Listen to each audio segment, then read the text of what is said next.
மாங்காத்தோ போறோம் நான் மறுநா போனேனா ஏங்கா பூவாட்டம் நான் சிரிச்சுக்கிட்டு இருந்தேனா அடியாத்தாடி என்னோரமா எம்மாம வந்தா அங்கே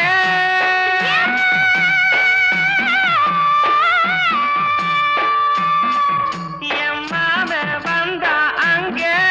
ஒரு மாங்கா தந்தா திங்க சின்ன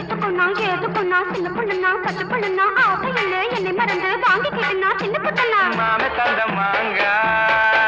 நல்ல மல்கோவா தாங்க